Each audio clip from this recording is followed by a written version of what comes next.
I'm Becky Roop, and this is Books and Beyond, filmed from the lovely King's Daughters Room at the Swanton Public Library. And my guests today are Josh Roop. Glad to be here. And the wonderful Laura Garvey. Hi. And we're going to talk about science fiction. After I finish giving announcements as to what's coming up in August all over town. And in the first case, all over the world, because we're talking about the astronomy of August, which looks pretty thrilling this year. First, the Perseid meteor showers, which I know for a fact, have occurred under dense cloud cover for the last possibly 50 years. Have we ever seen the Perseids? No, I'm not sure they're real. They're real. They're supposed to be spectacular, though they're this year they're kind of so-so because there's going to be a moon. Yeah, I think astronomers sometimes make things up just to see what we'll do. We're going to run out there and look up, yeah. Obviously. The Perseids peak the night of August 12th. So I want to see them. August 12th and the early morning of August 13th. So, star party. But the really exciting event is the upcoming solar eclipse, which I personally am willing to drive to North Carolina to see. I think this is thrilling. Is that where it's at its peak? Yeah, where it's at its peak. It's cutting right across the country in like a 70-mile swath where it's going to be absolutely a complete eclipse, total eclipse. In our area in Vermont, it's going to be a partial, but it's still going to be pretty impressive. If you look up the solar eclipse, if you Google it online, you can plug in your zip code and see a little reenactment of just what the eclipse is going to look like for us. So what's it going to be like in Vermont? It's going to be about half.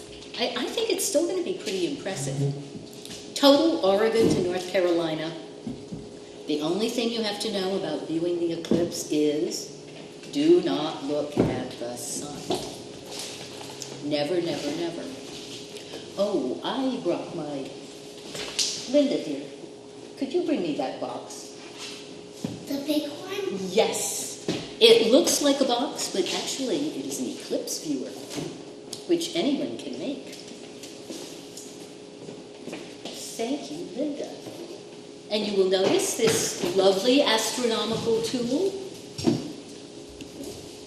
All this is a box with a rectangle cut out of the side, aluminum foil pasted over it, a pinhole put through it. This is where you will put your head, and you will be able, on this inserted white piece of paper, to watch the eclipse without burning your eyeballs out. Now, of course, if you're worried that being seen with this might lose you some street cred, there's also the option of looking through smoked glass, right? Right, and they're also selling very inexpensive. I like this. There's nothing wrong with this. Just for everyone at home, giving them their options. Well, we're going to be getting some eclipse viewing glasses, which will be available at the library on Eclipse Day, which is August 21st. The eclipse is supposed to start right around 1:30, peak at 2:40, and then gradually clear up. Assuming the sun comes back. Assuming that we're not having dense cloud cover on that one particular day. Which honestly wouldn't surprise me. Please, no, I want to see this. All right, lots of things happening around town in August. For one thing, August 8th, 2 p.m., Tuesday, at the library, and you can find all the library events by visiting the library website at, I hate saying these, www.swantonlibrary.org. So on August 8th, we're having Vermont Wildlife. Michael Clow will be here with an owl and a variety of other wildlife native to Vermont. Now, what does this make you think of immediately? I got squirrels. I know it's trying to be a hoot. Oh, Laura. I got a book of puns for my birthday, and everybody's going to suffer. Just everybody. Okay. We're also doing Mermaid Gardens at the library. Our director, Michelle Bolio, is running Mermaid Gardens, so you'll make these wonderful little pots with little plants and mermaids and mermaid accoutrements, shells. So there are 2 sessions of that. You have to pre-register for both of them, so we'll make sure we've got enough mermaids to go around. You know, you wouldn't want to run out of mermaids, right? Depends who you ask.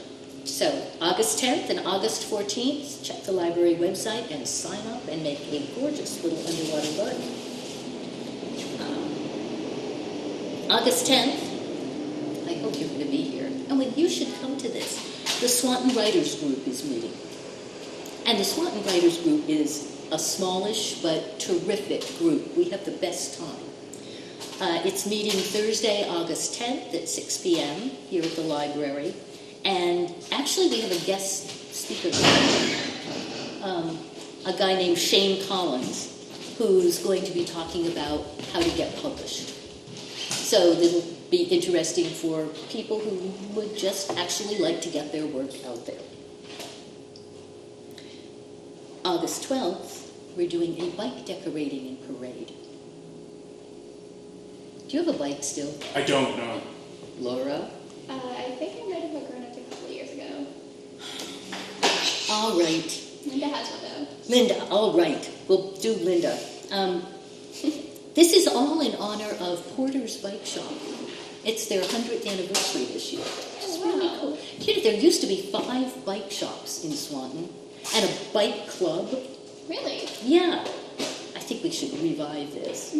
But Porter's is turning 100, so we're going to do a bike decorating thing in the park where you can come in and get crepe paper and pinwheels and paint and all kinds of fancy little stuff to turn your bike into a work of art. Then we're going to ride around the park and then head up Grand Avenue to see the Porters.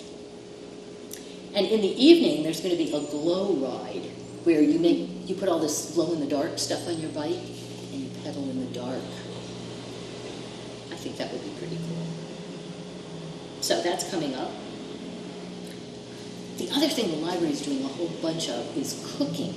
Have you been to any of these classes? I don't think I have. They're sponsored by Building Better Futures, and Nicole Draper is doing it, and apparently it's been really popular. She cooks this spectacular stuff.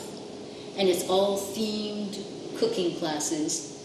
The next one coming up is Gluten-Free Cooking, which of course is a big deal these days. She's doing a seasonal food tasting. She's doing a teen foods challenge to try to get teenagers to taste lots of weird stuff. Laura. I already love strange foods, so. And then at the end of the month, there's one on Meals on the Run, which shows you how to make this fantastic dinner if you've only got 10 minutes and practically nothing in the refrigerator, which I like. You know, I always felt that there's sort of this weird 180 with teenagers where it's like your entire growing up, your parents are like, don't eat that or you'll die. It's like check with us first, then something. It's like, oh, you better try new things. How about pufferfish? Maybe you'll like octopus. You know, it's just all mixed messages. Okay, weirdest thing you've ever eaten. Oh boy. When I was little, I used to like to make myself these sandwiches, and my favorite was peanut butter and cheese with pickles. I think you've got a ways to go in weird. I really do. You think so? Yeah. I think Let's see what else. weirdest thing you've ever eaten. Water beetles. What were they like? You know, they're fine. You know, it's like they How big are they? they're pretty sizable. Yeah, That big? I mean, so you have to do it in several bites? Yeah, you can, it's kind of like a shrimp. But I mean, if you're going to go to the trouble of like finding a water beetle, you kind of want all the bang for your buck, right? You cook them? Yeah, they steam them. What do they taste like? Chicken. They don't actually have a lot of flavor by the. I think it's one of those things where basically you just want to have the story. You want to be able to say you ate a bug, like it was legal. He lives in New York City. His food choices are very different from ours. Let's see. It was my first week. I was Let's see. I think I have to come up and say that the strangest thing I've probably eaten is a piece of bark. Now that's strange. Why did you eat a piece of bark? It was a dare. So I think it doesn't count if it's not food. You know, it's kind of like you could technically eat a chair, and that's not the strangest thing you've ever eaten. Well, I guess you could eat bark and have ice cream. You could Well, there are always those Guinness Book of World Records thing where somebody eats a chair. You ate a chair once? I ripped it up. Well, I think Linda is our possibly our strange food winner I there. think so. Well, I guess positive things come from this. It's like aspirin with people chewing on bark, basically. Basically, yes. You're like a scientist. Okay, let me do two more from the Topical. library. August 16th, we're celebrating Oceans Day. I'm not sure what we're doing, We've almost got it beat. but it sounds fun. Oceans Day celebration. And August 21st, the same day as the Eclipse, which we will all view with these handy boxes. I'm using a smoke glass. Little discreet piece of glass. No, I think it's maybe a little more subtle. I don't know why you're all rejecting my box. It's a wonderful box. August 21st, the day of the eclipse, is also the end of Swanton's summer reading program. So we're going to have Mike and the Big Blue Trunk, he's spectacular, performing at 4 to 6 p.m. So we can all celebrate, I don't know, end of summer reading sounds. Should you end reading? I don't know if we have a choice. It should just keep going, Might be where right? society's going. Anyway, end of summer reading is always a blast. Last year we did giant bubbles. It was really fun. Oh, I've got just one more. One more August activity. There's a kids' pirate festival at the Lake Champlain Maritime Museum. It's 2 days of pirates in Virgins.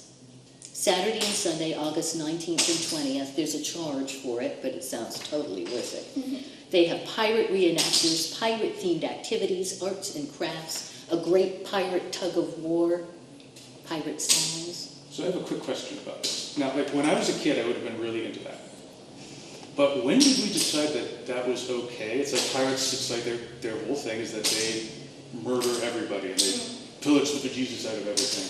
And we don't have an equivalent. It's like we don't have like dress your kid up like a witch hunter day. I mean, that would be No, I think what we're doing is the romantic pirate. the cartoon pirate. We're not doing the real pirate. We're not doing, Blackbeard Yeah, we just- slaughtering the innocents. We just destabilized Barbados pirate. None of that stuff. No, you could be in this. And you. If you want to be a pirate reenactor, they're looking for pirate You know, reenactors. he would be an excellent pirate reenactor. My grandpa. You've met him, right? I have. He loves pirates. Well, tell him about this. All you have to do is go on their website, which is, here's the W's again, www.lcmm, Lake Champlain Maritime Museum, .org. And you can go on the website and they'll tell you who to contact if you want to go down there and spend 2 days being a pirate. Better if you've got your own costume, cutlass, parrot. Okay, I'm done. I think we have a lot of stuff on for August. It's looking fun in the community. A bike parade. How good is that? I love bike parades. So the theme of the day is science fiction. Okay, guys. TV. Have either of you seen The Handmaid's Tale? I've heard of it. I think I have. I have read the book, which is why I do not want to see the show. It's one of those deals where it's either going to do a poor job of replicating the book, or it's going to do a great job of replicating the book, and I'll just be angry the whole time and miserable. It actually does quite a good job of replicating the book. So you were angry and miserable. It's hard to see The Handmaid's Tale and feel totally upbeat. The whole story is about a future alternative United States, which is now the Republic of Gilead? It's been taken over by some theocratic army. Right. And they're simultaneously having a crisis of fertility. So all the fertile women have been basically taken away from their families. They've been co-opted to become handmaids to the important men who are running the state. And it's absolutely horrific because it's so reasonable the way it leads up to Well, it. it's also what you just said is really the only sci-fi element of this book. I mean, it's considered sort of a sci-fi classic, but everything it's speculating about has either happened or could easily happen. It's like this is not the Taliban. But I thought, there's a Or whole... Boko Haram or some equivalent thing.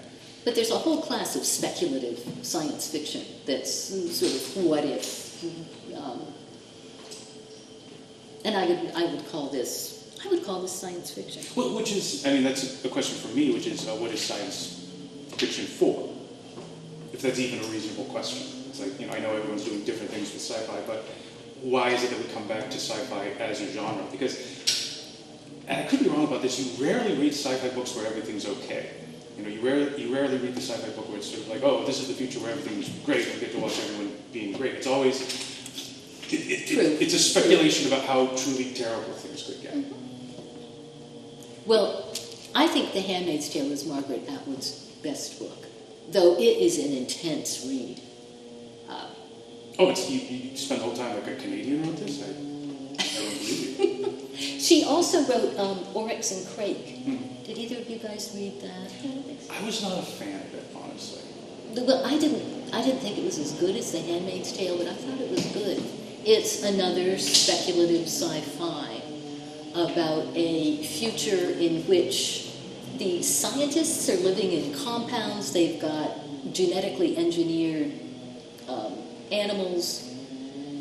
The rest of the outer world is basically falling apart. I think that's where I sort of parted ways with it, is that The Handmaid's Tale barely counts as sci-fi. It's basically just a cautionary tale about what happens if you're not diligent with your culture. And Oryx and Crake is kind of like, by the time the blue monkeys show up... No, they're glowing feral pigs. Yeah, that's sci-fi. It's like, I'm not worried about that happening. And, which I know is a big component of the fantastical element of sci-fi, but I feel that's always the less important element of sci-fi.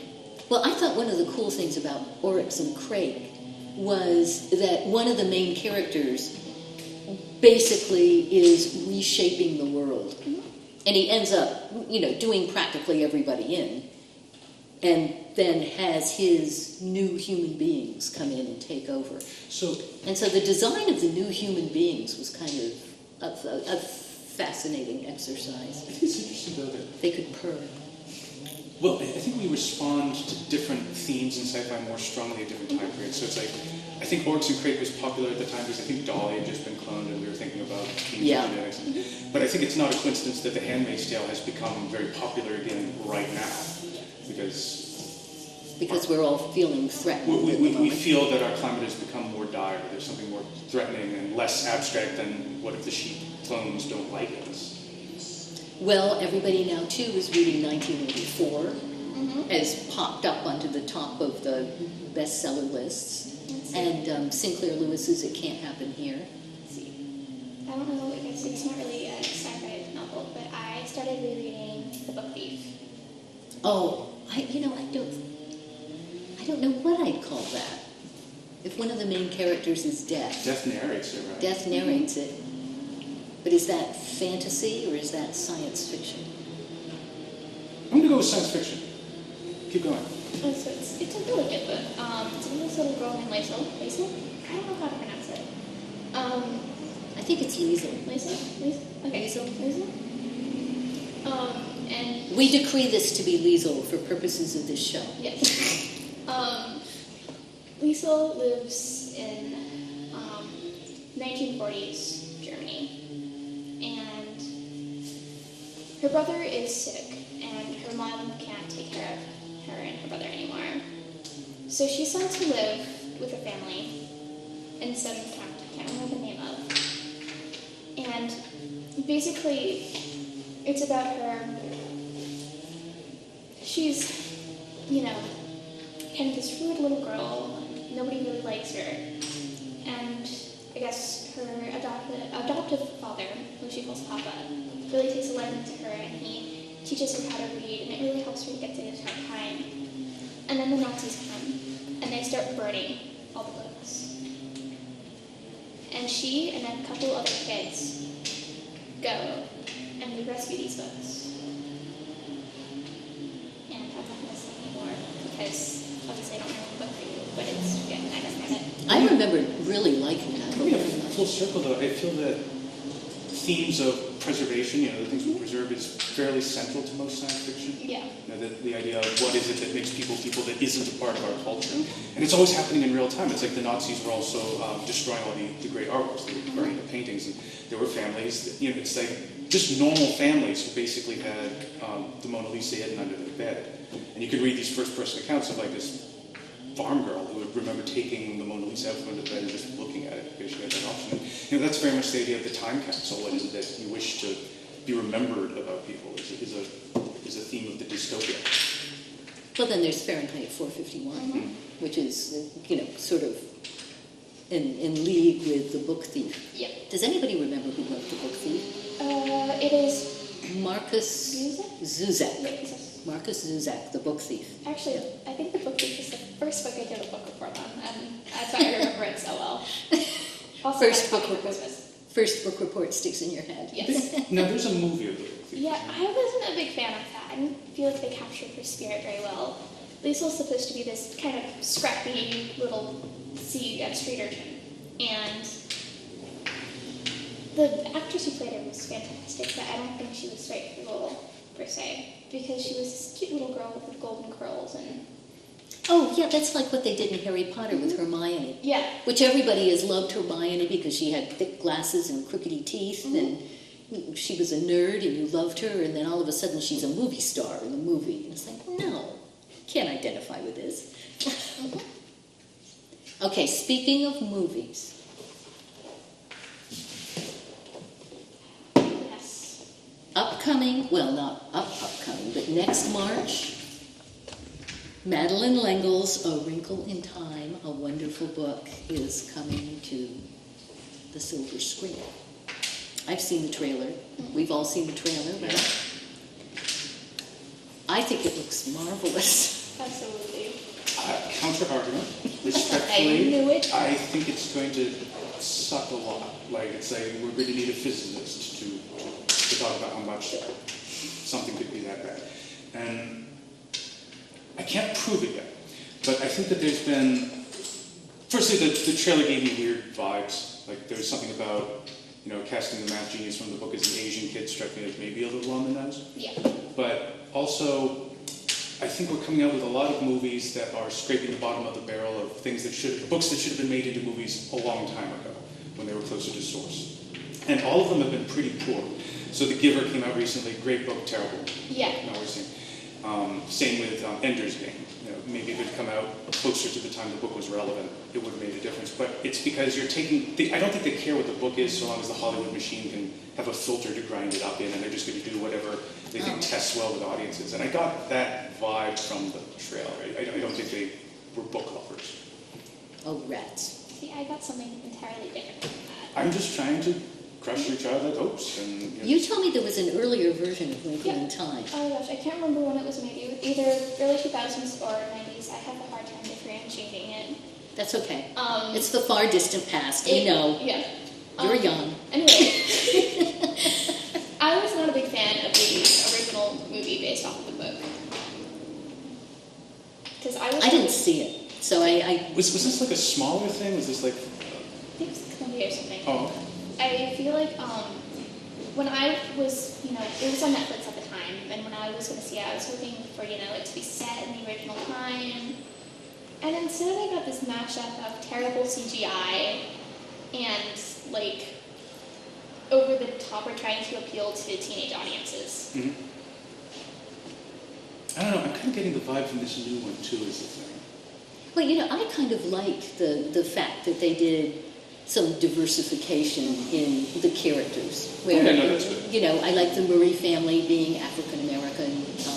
Except for the father Who is blatantly not. And there's also clearly going to be in the movie way more than is called for. So, the first billing is the father who, in the book, shows up at the end and is not important. And in this, he's, the main character. Mm-hmm. Because Hollywood doesn't really like to work with child. That is true. He does barely appear in the book until his kids rescue him at the very end. Let's see, who's playing him? It's that guy from Star Trek. Yes. He was also Okay, so this is really funny. There are a lot of actors named Chris who are in superhero movies. Like, Is this a trend? I think apparently so. Let's see. Marvel has Chris Evans as Captain America, and DC has Chris Pines as Steve Trevor. And they're both from the 40s. And I just thought that was really funny. Yeah. Who's the actress who plays Wonder Woman? She's not a Chris, right? Let's see. Gal Gadot? Is it Godot or Godot? I think it's Gadot. Godot. Okay, we can segue right into Wonder Woman. Who's seen Wonder Woman? Okay, so basically Laura is the one in the Yes. know. How'd you like it? It was fantastic. Obviously, for like it was, okay, I can't talk. It's probably going to be the best superhero movies of 2017. I'm really excited that it had a female lead. I've been waiting for this movie forever. And, like, so you know how superhero movies that normally have a male lead kind of over-sexualize, like, the female counterpart? Like, this didn't do that. I mean, there was a little bit with... So there were no bronze bras. Yeah. So basically, like, even the armor for the Amazons was more realistic. It wasn't a bikini made of chainmail. It was something you'd expect them to wear. And it looked kind of comfortable, I'm not going to lie. Okay. Yeah, that one was... I have not seen it yet. I'm not big into comic book movies.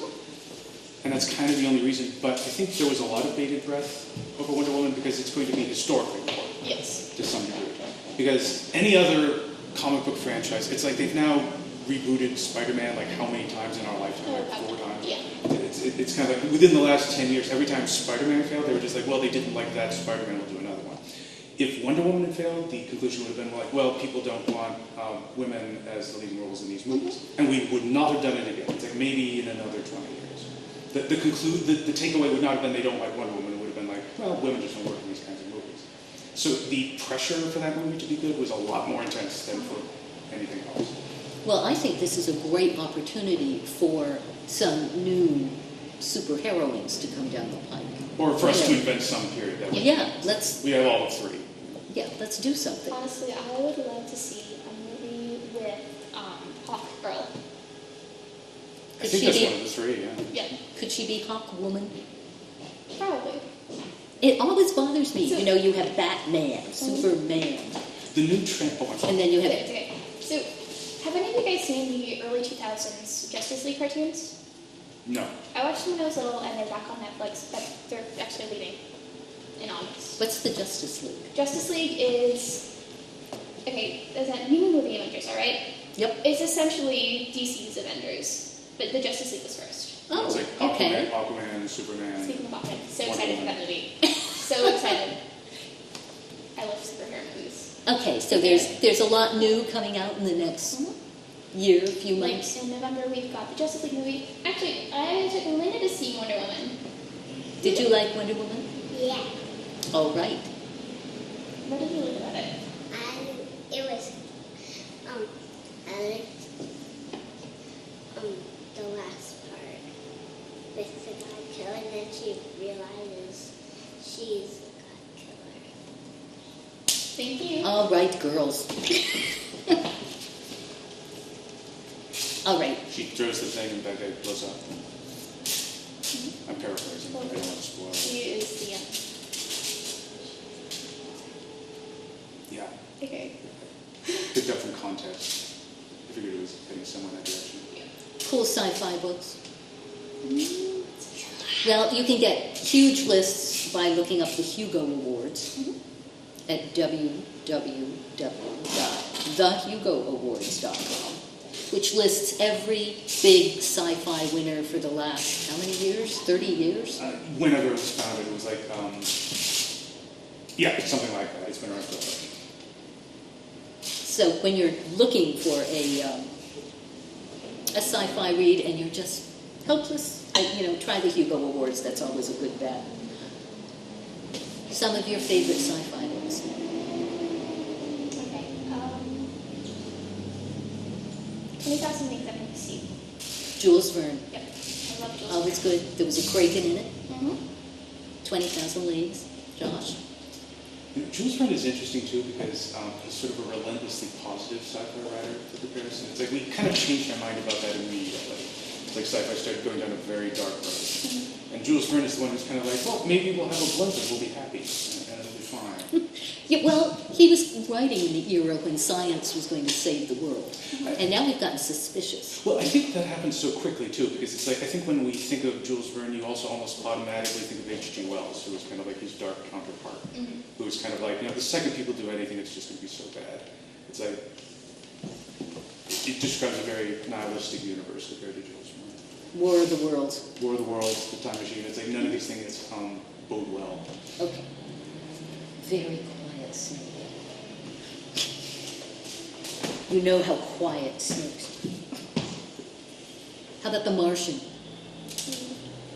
I know, everybody, you're all going to narrow your eyes at me. The Martian, Andy Weir. Actually, I never finished the book. I love the book.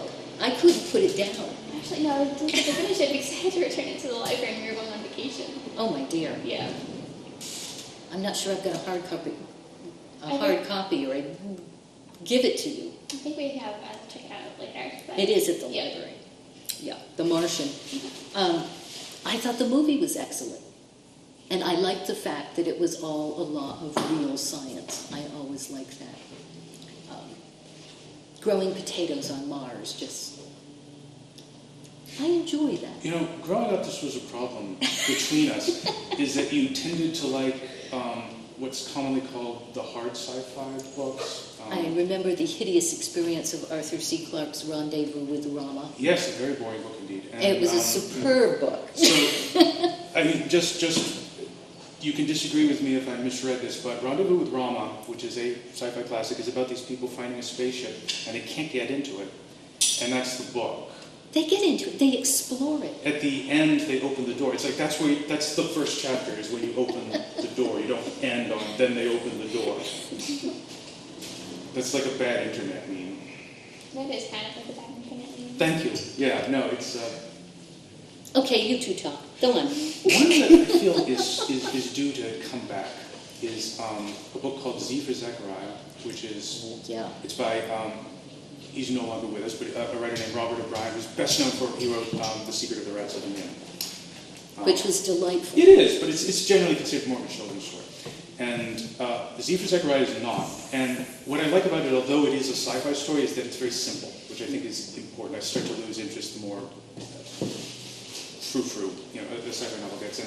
It's basically the story of begins as a girl who has grown up by herself on this farmhouse because her family has clearly succumbed to some form of radiation sickness, and we've had the big one.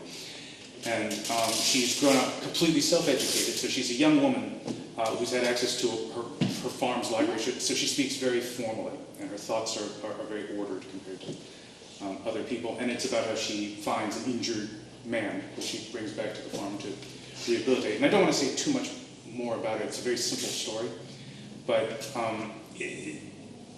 I think you read it. It's a wonderful book club book. Yeah. There's a lot to talk about with this book. It's a controversial book. And I feel that increasingly, whenever we revisit a sci-fi story or a sci-fi story becomes popular again, I always want to know what the underlying argument is. It's like, why have we chosen now? Which is why I'm skeptical of A Wrinkle in Time, because it's more of a fantasy than sci-fi. It is. It's not really... And I feel there's a place for that. We're in very dark times right now, and there's an element of escapism. But I think that the sci-fi that becomes popular tends to be addressing what we're worried about. I think you're probably right. But I still want to see it. Well, what about The Moon is a Harsh Mistress? It was fine. Robert Heinlein. There are a lot of sci-fi writers who do not survive the test of time. Heinlein, I think, is... I'm sorry. Yeah, go on. I was going to say, Heinlein is one of those deals where you try to separate the artist from the art, but Heinlein is such a deplorable person that it's very difficult to read his stuff in a vacuum. It's actually fascinating because, I had read it. I mean, Heinlein's been around forever. I had read Heinlein as a kid. I remember there was a book called Glory Road that I remember I loved. I passed it on to my kids. And by the time they read it, it was like, this is so sexist, we can't really handle I this. think he's one of those writers who's sort of doomed to obscurity ultimately, just because he's so sexist that it becomes a plot point, and it kind of ruins his books. He'll have like an entire book where it's like, but one of the astronauts was a woman, so they crashed, you know, and it's like, and that's like, that's why they're on the planet or something, you know, it's distracting. Again, the one that I still like, though, is The Moon is a Harsh Mistress, because it's set, the moon has been turned into a penal colony. So the moon is basically Australia, but sci-fi. And there's a lot about how they've evolved this whole lunar culture based around being a penal colony, the availability of water and air, mining, the huge disproportion between males and females. So that was interesting. So the crux of the story, as I recall, is this penal colony having become another civilization trying to interface back with Earth, right? Well, actually, what they're doing is that they're demanding independence. So it's they're Australia. So it's basically they're Australia, or it's a little bit of an echo of the American Revolution. You know, they want freedom from the lunar authority, and they have a hard time going back and forth because you're not adapted to Earth gravity. So you can't just go from if you're a loony. You just can't move to Earth easily without huge physical repercussions. So you bring up this book a lot. What is it that drew you to this book? I think what drew me to this book is that there are just so many parallels with things that you can discuss. It's about computers gaining consciousness. What would happen? What would that be like? How were revolutions formed and started? You know, there's just more to this book than there is to the average, you know, head off into space in a rocket ship, meet aliens, beat them up, and come home kind of book. Yeah, I was thinking, it's like, when there's that speculative element, I think it has a lot of force. That's why The Martian did very little for me, because I don't know what you talk about. It's like, he's on Mars, but he'll be okay. It's good. Well, he might not have been okay. He's fine. It's Matt Damon, he'll be fine. You know, and he gets a garden going. Yes, I know. Goes to globe. It was wonderful. I'd love to hear a conversation just between you and your family, because you guys are all so opinionated, and it's wonderful. And no, you're wrong. Oh, no, it's okay. We're on film, so we're keeping it nice, and it gets dark. Yeah, in the car on the way home. Yeah. Okay, so What did you say about The Martian? any more? I have books that I could come up with that I've enjoyed, but anything that we should talk about, because we should probably wind up books at the end. For the sake of going out on what could possibly be a very low note, the big controversy right now is, of course, that the new Doctor Who is going to be played by a woman. What do we think of this? We like it. And you? I think I don't know Doctor Who, I don't know how it works. I think it's fascinating the anger that it has been met with. They were perfectly, all the Doctor Who fans, of whom I am one, I really enjoy Doctor Who. We were happy when he was wearing celery in his coat collar. I mean, which is sort of if we'll absorb celery. Within the internal logic of this now 60-year-old TV show, I kind of have to respect whatever their logic is. If they'd said, well, he can't be a woman because he's a guy, I would have to accept that. But if they have some sort of sci-fi reason for why, these people can be whatever at any given time, what would explain, it's kind of like I think a micro-reflection of the Gamergate controversy, where there's just people who are ready to be furious. This seems like a small thing to be furious about. I thought Wonder Woman was a small thing to be furious about, and people are still quite angry about that. They were still out on the topic of sci-fi, they're still angry about Ghostbusters having an all-female. Actually, I think it was a wonderful cast. I haven't seen the movie. I've been wanting to, but I really feel like I have an opinion about something unless I've seen it. So. I'm willing to have an opinion without having seen it, just to keep the wheels rolling. Just to keep it going. Well, I'm looking forward to it. But the lowest common denominator in all of the major sci-fi controversies in the past 20-odd years has always been that. It's never been a problem with the story or that they think the movie's bad. It's specifically when a woman shows up. Everything goes to hell. I think it's going to be good. Me too. Okay. Have you guys read the Lunar Chronicles? No. It was, oh gosh, I can't think of her name. It's basically this woman took the classic fairy tales, made them into sci-fi adaptations, and merged them. Oh, that is cool. It is. It's it's a YA novel. The Lunar Chronicles? It's got romance and stuff in it. It's obviously aimed at teenagers. I'm not big on the romance because I don't like it when everybody's paired off. I want people to go on adventures and have fun. But basically, Cinderella is a cyborg.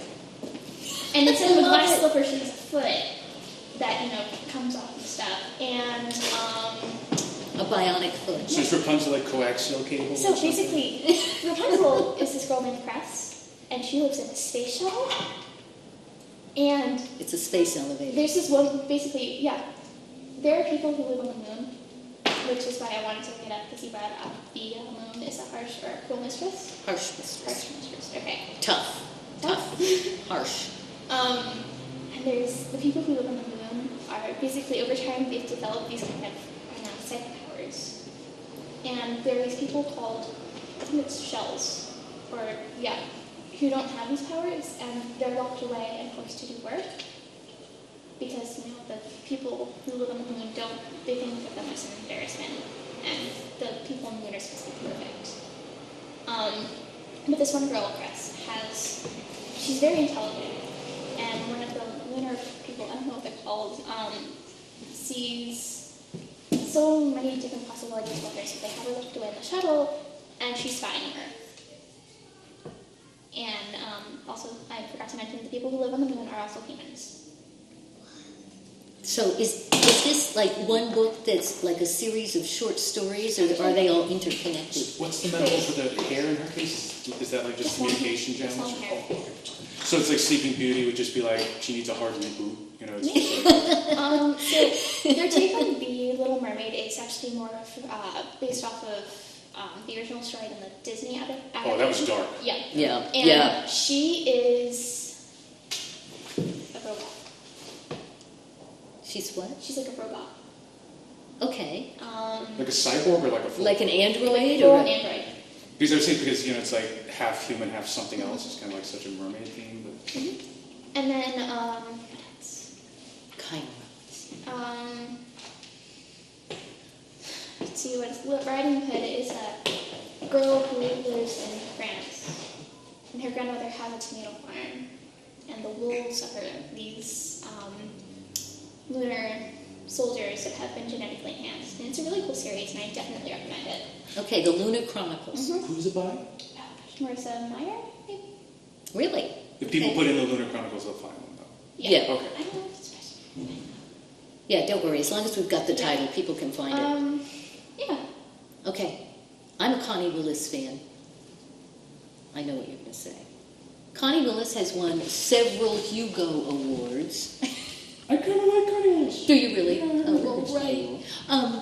Connie Willis does time travel books. Mm-hmm. And the whole premise of these books is that the history department at future Oxford University has a device that allows people to travel back to various points in time.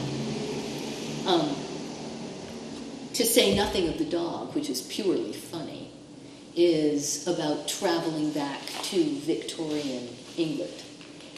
But the two that she most recently won the Hugos for were called Blackout and All Clear, in which people travel back to World War II and get trapped because there were problems with their ability to travel back and forth.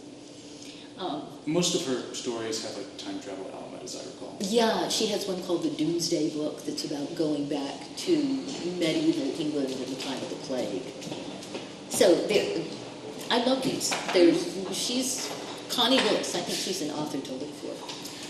If I could have a final shout out for authors who I think are due for making a comeback and are very pertinent right now. Absolutely. I feel Octavia Butler is starting to make the rounds again, and she was the first sci-fi writer to use speculative fiction and science fiction as a way of exploring the themes of race in America. I think the best known of her books was Kindred, and The Parable of the Sower, where she used this fantastical element to talk about something that people were at that time uncomfortable talking about directly. The first of which came out, I think in the late 60s is very Parisian. Yeah, I didn't realize how long ago that book had been written. And of course, given our current tensions in America, they're well worth reading. Yeah, kindred. Excellent. Anything else before we wrap up?